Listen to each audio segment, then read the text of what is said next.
Hey, what's up you guys? It's Mauricio Dark of Circuit Studios.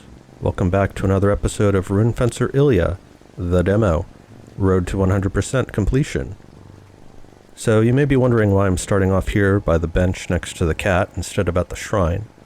The reason for that is because as I was recording this episode, my microphone was unplugged. So while OBS captured the game audio and visuals just fine, a lot of my voiceover was lost. So I'm just going to do a quick post-commentary of some of the highlights of what actually happened there. You didn't miss a whole lot, so that will wind up being better for you in the long run. It saves you time in what is otherwise a shorter episode compared to the hour-long segments. I did do a little bit of gambling and grinding for money off screen, but that didn't go particularly well. If you wanted to see me go through that whole routine and talk about the gambling stuff, as well as getting my ass kicked by the Queen's Knight in full glory and detail and schadenfreude, I'll put a card up on the top of the screen so you can check out the blind playthrough that I did. But otherwise we're going to be skipping a lot of that stuff since we already saw that. I promise it will be worth it in the end though. The voiceover will be corrected by the next episode. And I think you'll be surprised at just what it is that we find at the end here. I did at least manage to grind up enough to get the medallion shard, which was only 250. I thought about getting the Salamander's Fortune or the key, but since I wasn't having a lot of luck gambling, I figured I would get the one item that I knew absolutely for sure we needed for 100% completion, and that put us at halfway to another full medallion and health or glyph upgrade. I do wind up getting the Salamander's Fortune later in the next episode, and by that point we still don't have enough for the key as well, but I do come back for that in a future episode because we're going to need that, as you'll see. Something else I happened to notice while I was talking to Lithise is that there's actually a ledge up above her head there. I stop, you can see there's a ladder and a bunch of crates up there and a little platform that's too high for us to jump normally. It's blocked off by a one-way passage. But if we go into the next room where Shelky is, we look up and we see sure enough that that area that we've been trying to get to is blacked out and does lead into the next room. So speaking of Shelky, these are a bit out of order, but when we first came back up here from Lowtown, you'll recall that we did a tactical death, but we also found 2 more of the echo fragments, so I just dropped those off to her. And then if we talk to her, she has something new to say. Oh, you seem distant, Illyia of Moonstone. Fragmented, as if you could not cast a shadow. Yes, there is an echo chaining you down to this island. Perhaps I could aid you. You have an echo blossom, a flower most rare. I could perhaps bind your echo. Would you like to try? The flower transcends space and time itself. It is done, Illyia of Moonstone. You look whole once more. So this is actually where we get our echo back. You recall that we died down in the depths of Lowtown and didn't want to go back, but now we have a crystal heart, the same as if we had smacked it ourselves.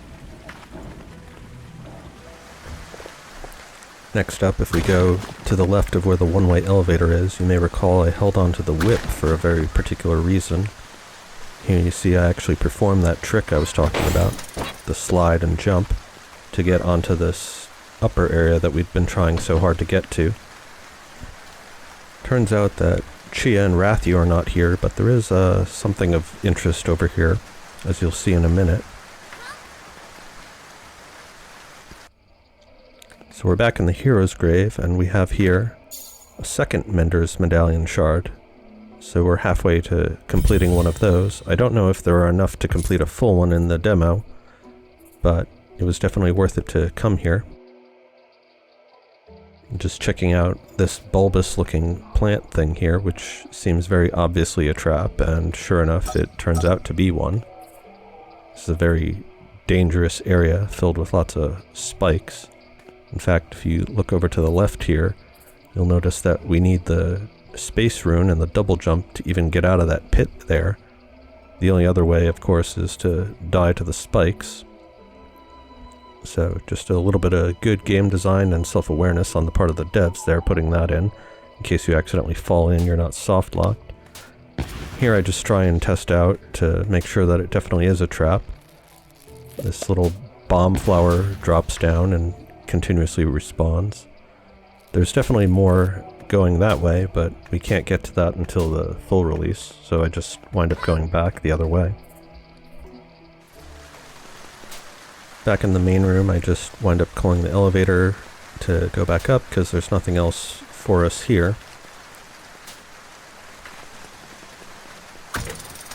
But yeah, as I said, holding onto the whip turned out to be a good idea because doing the dodge roll and then pressing the rune button, in my case the B button, allows us to do that weapon slide and then we can jump again. I'm not 100% sure, I didn't wind up trying this, but I think you could probably also do that with just a regular jump. Anyway, we'll meet you back up on the other side.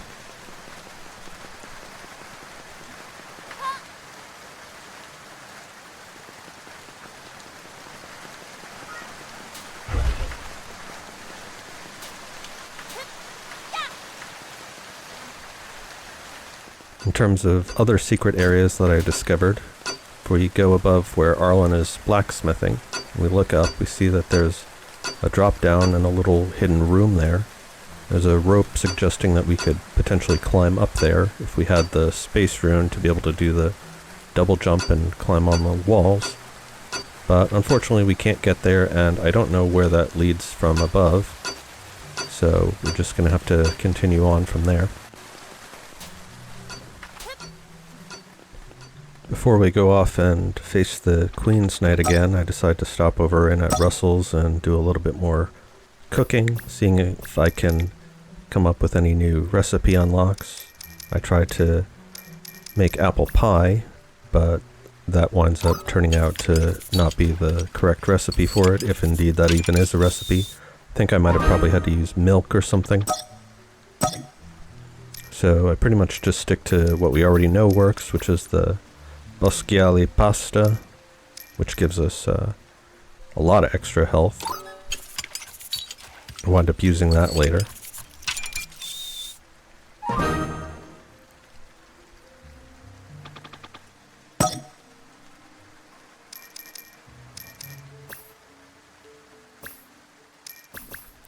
Kind of unfortunate about the apple pie since I did actually have milk in my inventory.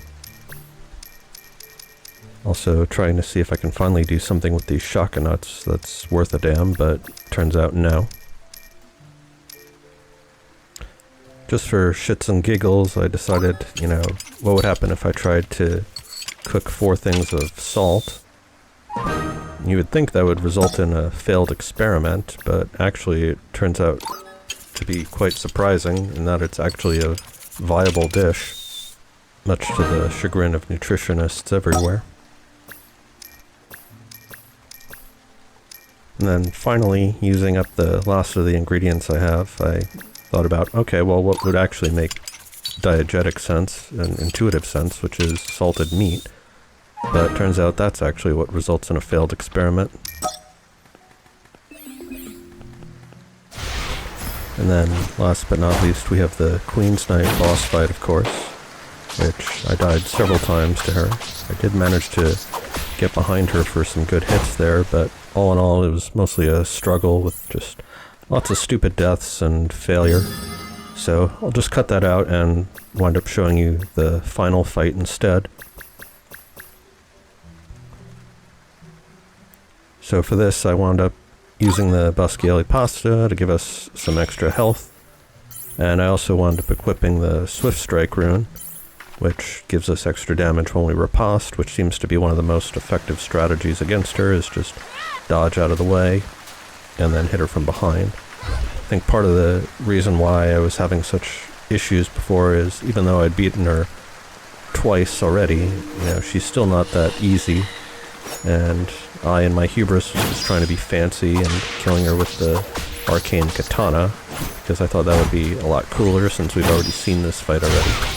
But it just wasn't clicking. I'm sure there is a way to make it happen.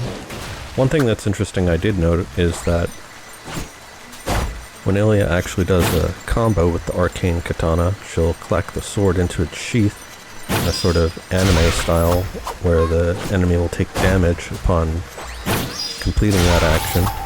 That actually does work against the knight, but beyond that, it doesn't seem like the katana, at least the way I've been using it, was particularly effective against her. So I just stuck to the normal strategies that worked for us in the previous playthrough.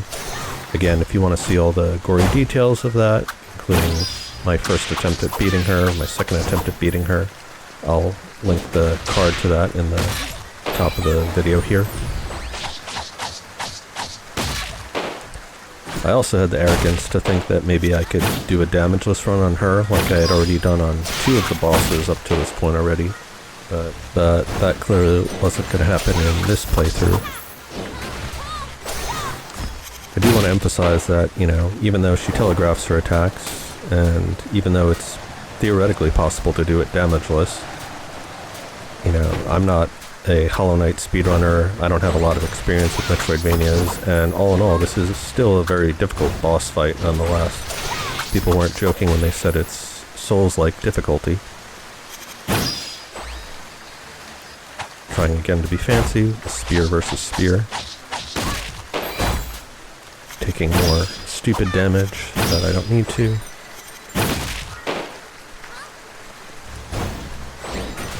But we beat her in the end.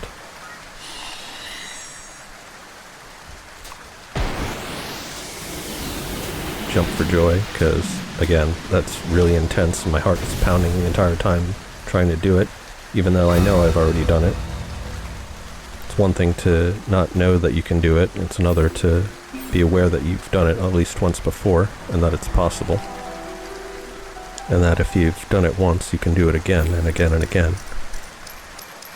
So, it turns out I was wrong, she actually does appear in the bestiary.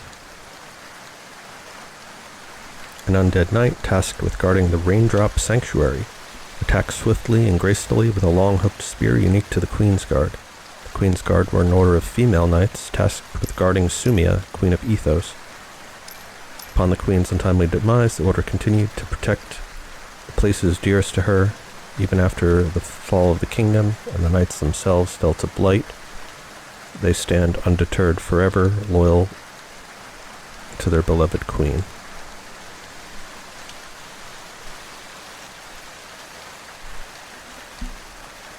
Interesting. So I took a bunch of notes on the Queen's Knight in particular, along with the Athosian Brute boss, noting how incredibly tall both of them are with respect to Illyia, even though Illyia is canonically very short. I think she's only like 4'8" or something. Planning to do a lore video on both of them. So right now we're just going back to the shrine real quick. We'll save up. Just to lock in the fact that we beat the Queen's Knight. Even though the shrines respawn some of the enemies, they don't actually do that for bosses, which is both a blessing and a curse.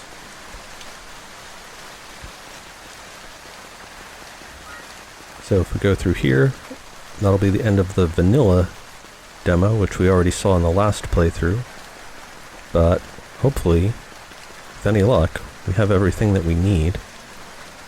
We've got 4 stones collected, 6 out of 5 shards collected, and both Mender medallions, even though those are optional. 24 items collected, not including the stone and the key that we still have to get from Lithise, whatever her name is. The light of the moon guides you through the darkness. Oh. So that means we did actually complete it. Queen's Retreat, Raindrop Sanctuary. So this is actually a genuinely new place, boys and girls.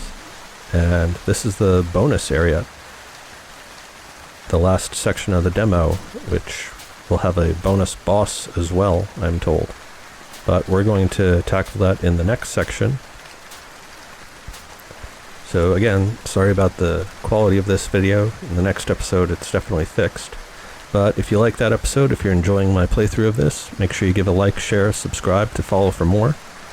The next area, I promise you, is going to be really super cool with lots of new stuff that most of you who've even completed the demo probably haven't seen yet. So stay tuned for that, and I'll see you in the next one.